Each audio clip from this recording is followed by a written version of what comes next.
என்னை சப்போர்ட் பண்ணதுக்கு, அது ஒரு ரெப்ரஸன்டேட்டிவாக இங்கே இருக்கிறதுக்கு thank you thank you thank you so much.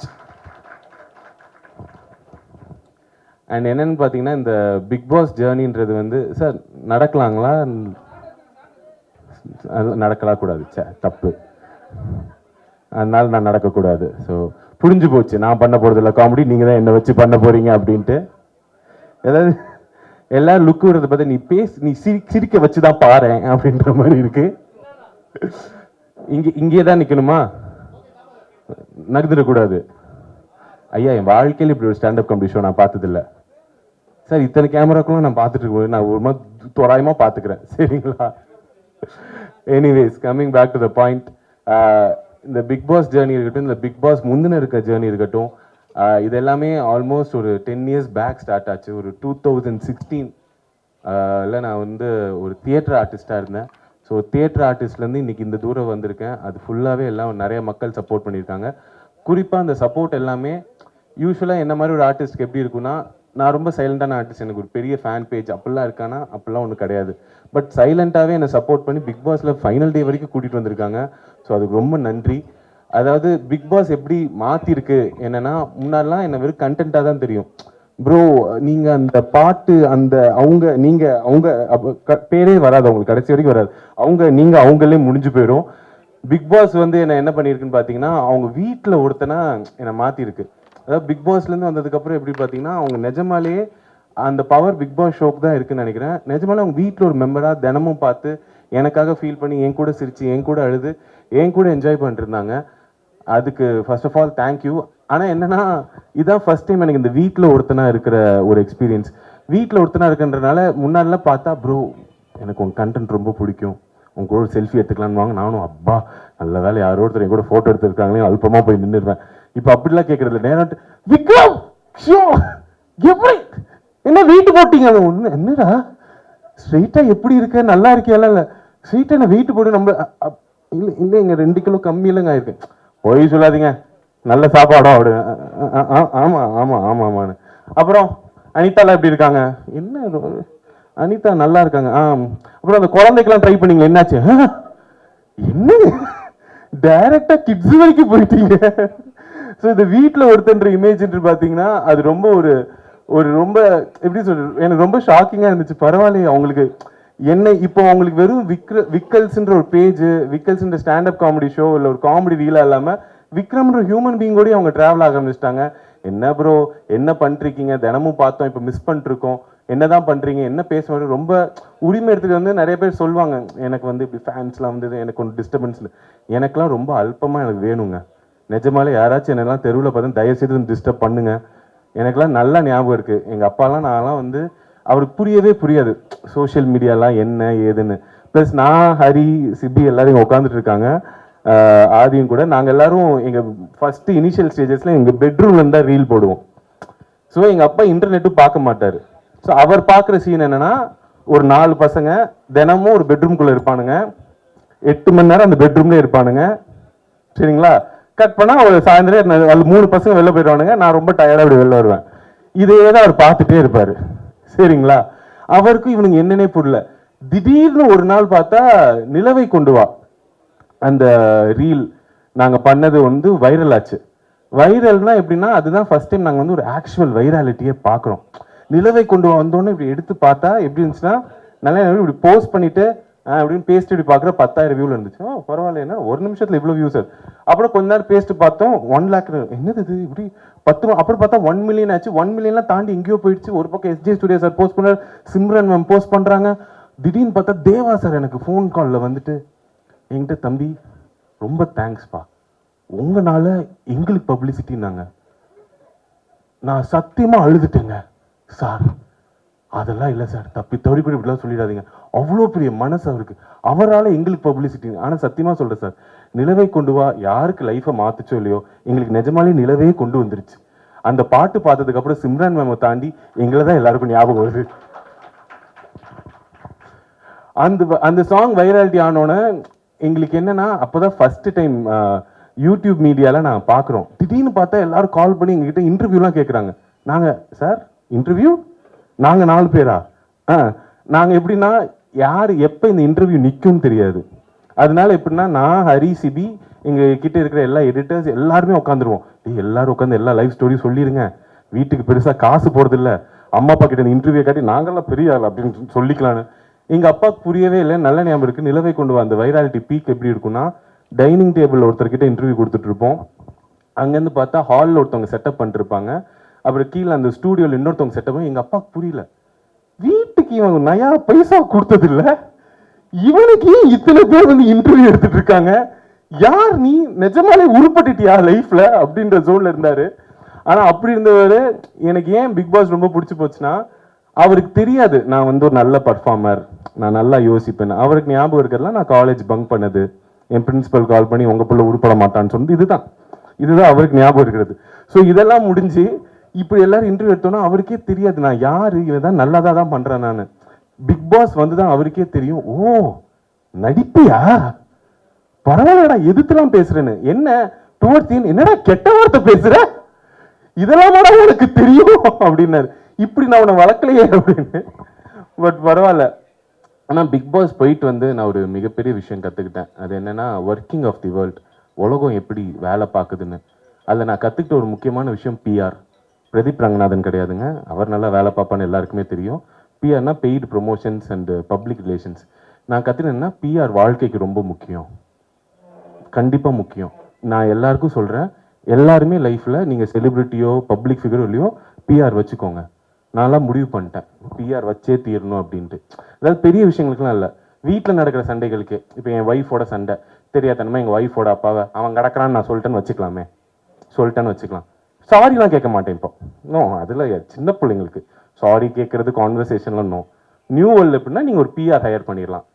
பேசிக் பேக்கேஜ்னா என் ஒய்ஃபுக்கு அவங்க மீம்ஸ் அனுப்புவாங்க, அதாவதுமா புருஷன்னா அப்படி தான் பேசுவான், இதில் என்ன இருக்கு அப்படின்னு. கொஞ்சம் அட்வான்ஸ் பேக்கேஜ்னா கமெண்ட்ஸில் வந்து திட்டுவாங்க, யாரு, அவங்க அப்பாவை, உங்க அப்பா அப்படித்தானே, கரெக்டாக தானே சொல்லியிருக்கான்னு. மெகா பேக்கேஜ்னா நியூஸ் சிட்டி சேனல்ல டிபேட்லாம் வச்சிருவாங்க, சரிங்களா. எப்படின்னா, ஏமா உங்க பரம்பரை அப்படிதானே, இப்போ அவர் என்ன தப்பா சொல்லிட்டாருன்னு கடைசியில் என் ஒய்ஃப் கன்ஃபியூஸ் ஆகி என்கிட்ட வந்து சாரி கேட்டுருவா. ஸோ இதுதான் நான் வந்து கற்றுக்கிட்டது. பட் பிஆர்லாம் பற்றி பேசும்போது இங்கே நிறைய ப்ரெஸ் மீடியாலாம் வந்திருக்காங்க, அவங்களுக்கு இந்த விஷயம் தெரியும். இங்கே நான் இன்வைட் பண்ணி வந்த என் ஃபேன்ஸுக்கு நான் ஒரு உண்மையை சொல்லிடுறேன், இது வந்து ஒரு ஸ்டாண்டப் காமெடி ஷோவே கிடையாதுங்க, சரிங்களா. நான் வந்து ஒரு படம் பண்ணுறேன்.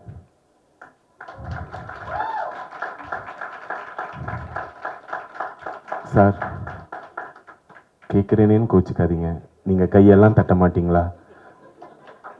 10 வருஷம் கழிச்சு படம் பண்ணுறேன் சார். ஹீரோவா?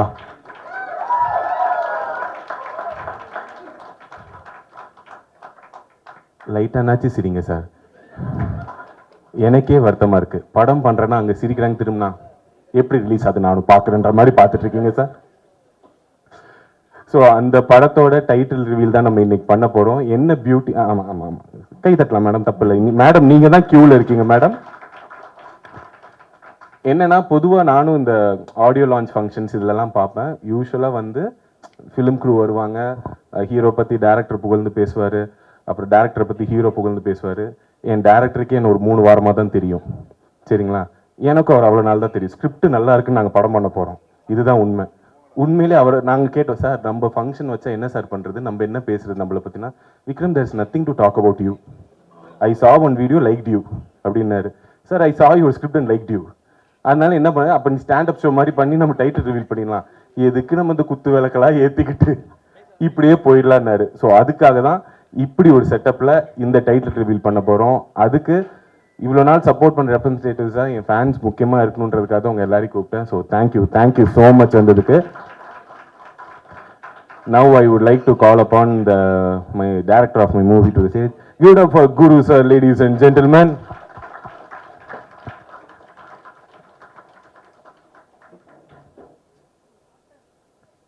Sir, do you want to talk? No, I will tell. So இந்த படத்தில் பேசிக்லி நான் வந்து ஹீரோவாக பண்ணுறேன் சார். கரெக்ட், ஒத்துக்கிட்டாரு. ஏன்னா எனக்கு ரொம்ப சந்தேகமாக இருந்துச்சுங்க. ஏன்னா எனக்கு இதுக்கு முன்னாடி எப்படி கூப்பிடுவாங்கன்னா, கேரக்டர் ஆர்டிஸ்டாக கூப்பிடுவாங்க. ப்ரோ படம் ஃபுல்லாக வருவீங்க ப்ரோ, அப்படியா ப்ரோ, ஹீரோ கூடவே இருப்பீங்க ப்ரோ, ஓ சூப்பர் ப்ரோ, எவ்வளோ நாள் ஷூட்டு, ஒரு அரை நாள் தேவைப்படுது ப்ரோன்பாங்க. அப்புறம் அதுக்கு நான் பேமெண்ட் சொன்னேன்னா போய் கேட்டு ப்ரோ அவ்வளோ தர முடியாதுன்பாங்க. ஸோ திடீர்னு பிக் பாஸ் விட்டு வந்தோடனே இவங்க ஹீரோவா நீங்கள் தான் பண்ணணும், லீடாக பண்ணணும்னு மெசேஜ் அனுப்பிச்சாங்க சூப்பராக இன்ஸ்டாகிராமில். சரிங்களா? இன்ஸ்டாவில் மெசேஜ் அனுப்பிச்சு கேட்டோன்னே நான் நினச்சேன் ஏதோ ஷார்ட் ஃபிலிம் பைலட் ஃபிலிமுக்கு தான் கேட்குறேன்னு பார்த்தா நிஜமாலே ஃபீச்சர் ஃபிலிம்னாங்க. நான் கொஞ்சம் ஷாக்கில் இருப்போம்ல, ப்ராங்கிங் பண்ணுறானுங்களா? ஏன்னா பிக் பாஸ்லேருந்தே நான் ப்ராங்க்குக்கு நிறைய ஏமாந்துட்டேன். இதில் ஏதாவது ஹிடன் கேமரா ஷோ ஏதாச்சும் இருக்கான்லாம் யோசிக்கும் போது இல்லை இது நிஜம்தான்னு எனக்கு நம்மள ஹீரோவா போட்டு இவர் அவ்வளோ திறமையா எடுக்க போறாரா? சரி, இந்த டவுட் அவர்கிட்ட சொல்லி அவர் பாட்டு return oh sure yeah why not yeah வெளில போய் நல்லா ஆனந்தம் அப்படிலாம் அப்படி அவ்வளோ ஆனந்தமா இருந்துச்சு எனக்கு. So sir thank you for the opportunity. So ஏன் சொல்றேன்னா நம்மளுக்கு நம்பிக்கை வரதே ரொம்ப கஷ்டங்க சில நல்ல விஷயங்கள் நடக்கும்போது. ஸோ என் லைஃப்ல இப்போ நடக்கக்கூடிய ஒரு மிகப்பெரிய நல்ல விஷயம்.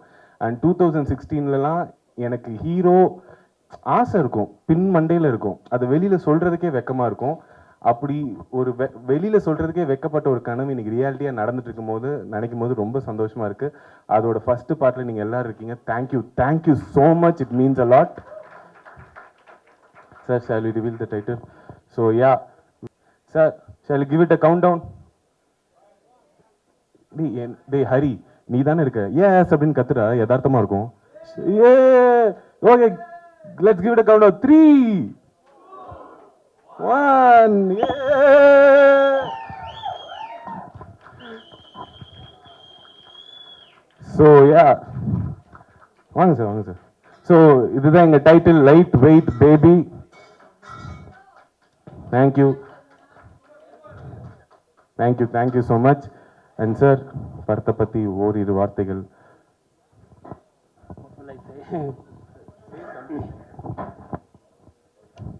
As you can see, movie name is Lightweight Baby.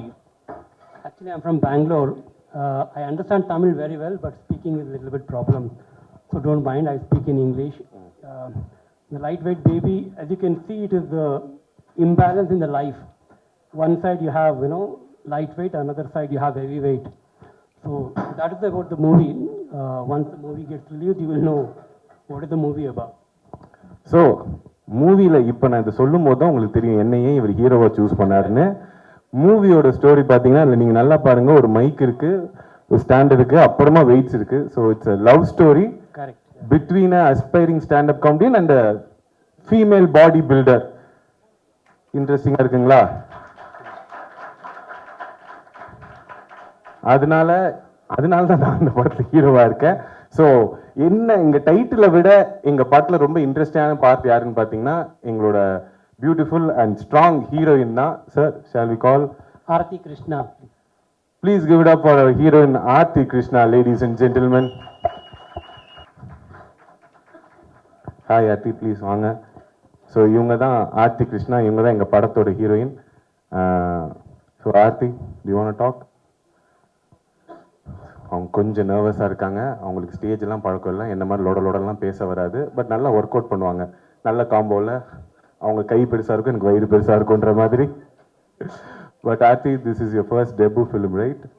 So how do you feel? You have to talk your heroine and all. We gave big intro. Okay, actually thank you so much for this opportunity. இது என்னோட எந்த லாங்குவேஜில் பேசணும்?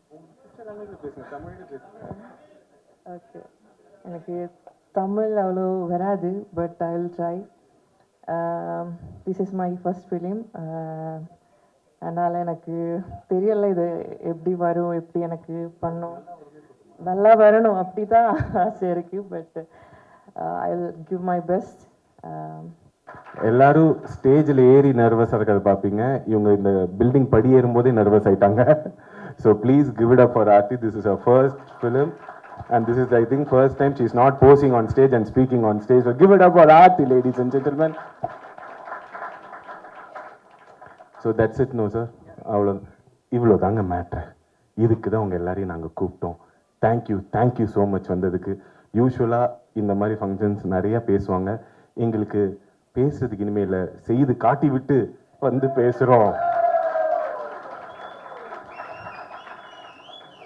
எனக்குன்னு இருந்த 4 PR இவனுங்க தான் நான் பிக் பாஸ் இருக்கும்போது.